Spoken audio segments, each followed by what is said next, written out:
Hello and welcome students, Gyanjyoti coaching সেন্টারের পক্ষ থেকে তোমাদের সকলকে আরো একবার স্বাগত। আজকে আমাদের আলোচনার বিষয় হচ্ছে ভাববাদ বা আইডিয়ালিজম। ঠিক আছে, আগের অনেকগুলো টপিক কিন্তু আমাদের কমপ্লিট হয়ে গিয়েছে। যারা এখনো কিন্তু দেখোনি বা অনেকের এখনো অনেক টপিক নিয়ে কনফিউশন আছে, কাইন্ডলি একটু সময় বের করে দেখে নিও, বিষয়গুলো কিন্তু অনেকটা ইজি হয়ে যাবে।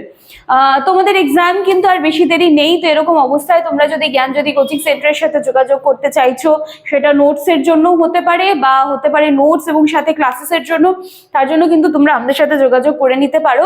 জ্ঞানজ্যোতি কোচিং সেন্টারের সাথে যোগাযোগ করতে হলে বোর্ডের কর্নারে দেওয়া দুটি নাম্বারের মধ্যে যে কোনো একটি নাম্বারে কিন্তু কল করে নিতে হবে। ঠিক আছে, চলো আর এক্সট্রা কথা না বাড়ি আমি আলোচনার বিষয়ে ফিরে আসছি। আজকের আলোচনার বিষয় হচ্ছে ভাববাদ বা আইডিয়ালিজম। ঠিক আছে, এই যে পাশ্চাত্য যে দার্শনিক মতবাদগুলো ছিল তার মধ্যে থেকে সব থেকে প্রাচীনতম মতবাদ হচ্ছে ভাববাদ। এবং এই ভাববাদের যদি আমরা লক্ষ্য বলি বা ভাববাদের উদ্দেশ্য যদি বলি, সেটা হচ্ছে শিক্ষার লক্ষ্য নির্ধারণ করা। ঠিক আছে, আচ্ছা, শিক্ষা তত্ত্বের ভিত্তি রচনা করা বা শিক্ষার যে লক্ষ্য আছে সেটা নির্ধারণ করা। এবার ভাববাদ, যেটা তার ইংরেজি প্রতিশব্দ কি আইডিয়ালিজম। ঠিক আছে, যেখানে দেখছি যে আমরা হচ্ছে বিভিন্ন ধরনের আইডিয়াগুলো বা বিভিন্ন ধরনের যে তত্ত্বগুলো রয়েছে সেইগুলো নিয়ে কিন্তু এখানে কাজ করে। এইবারে এখানে এই যে ভাববাদ যে বিষয়টা বা যে টপিকটা তোমাদের দেওয়া হয়েছে, সেখানে কিন্তু খুব জটিল কিছু নেই। একদম সিম্পল ভাষায় আমি ছোট্ট করে তোমাদেরকে বুঝিয়ে দেবো। দেখো, ভাববাদ যে বিষয়টা রয়েছে সেখানে বলা হচ্ছে বা যারা ভাববাদে যারা বিশ্বাসী রয়েছেন তারা মনে করেন যে এই যে জড় জগৎ ছাড়াও কিন্তু আরেকটা জগৎ রয়েছে, যেটা হচ্ছে আধ্যাত্মিক জগৎ। ঠিক আছে, এবং সেই জগতের যিনি হচ্ছেন মানে সৃষ্টিকর্তা, উনি কিন্তু হচ্ছেন ঈশ্বর।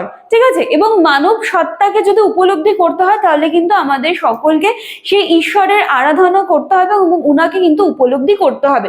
তো এই হচ্ছে কিন্তু তোমাদের ভাববাদের মূল কথা। এবার এটার মধ্যে তোমরা নানান ধরনের নতুন নতুন শব্দ যোগ হবে, এই করে করে কনসেপ্টটা তোমাদের বড় হয়ে যাবে। কিন্তু ভাববাদ বলতে যদি কি বোঝায়, তাহলে এক কথা এটাই বোঝায় যে ভাববাদে বিশ্বাসী যারা রয়েছেন তাদের মতে এই জগৎ ছাড়াও, জড় জগৎ ছাড়াও আরেকটা জগৎ রয়েছে, যেটাকে বলা হচ্ছে আধ্যাত্মিক জগৎ। ঠিক আছে, এবার মানুষের জ্ঞান হচ্ছে সার্বজনীন মনের অংশ মাত্র এবং মানব সত্তার লক্ষ্য, যেটা আমি বললাম যে ব্রহ্ম বা ঈশ্বরকে কিন্তু উপলব্ধি করা। এবার এই যে ভাববাদ বা আইডিয়ালিজম যেটা রয়েছে, এইখানে কিন্তু ম্যাটার অ্যান্ড বডি অপেক্ষা মাইন্ড অ্যান্ড সোল, ঠিক আছে, এই ব্যাপারটাকে কিন্তু আধ্যাত্মবাদীরা এই ব্যাপারটাকে কিন্তু ভাববাদীরা বিশেষ ভূমিকা দিয়ে থাকে।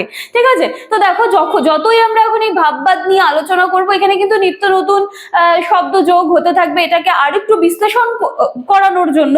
কিন্তু মূল যেই বিষয়টা, যেটা জানা থাকলে অ্যাটলিস্ট ভাববাদ কথাটা এলে তোমাদের কনসেপ্টটা ক্লিয়ার হয়, আমি কিন্তু সেইটুকুটাই আলোচনা করে দিয়েছি।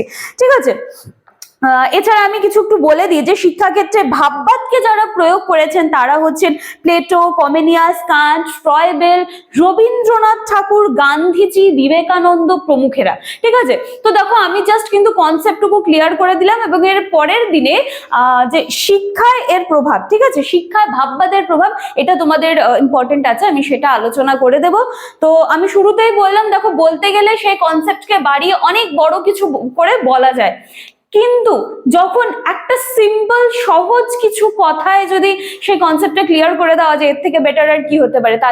এতে কি হয়, ভিডিওটাও বেশি বড় হচ্ছে না, তোমাদের দেখতেও বোর ফিল হচ্ছে না, এবং তোমরা ব্যাপারটা কি সেটা তোমরা জেনে নিতে পারছো। তাহলে ভাববাদ বিষয়টা আশা করি কিন্তু এখন মাথায় এলে আমি যেই শব্দগুলো বললাম সেইগুলো তোমাদের কিন্তু মনে পড়বে।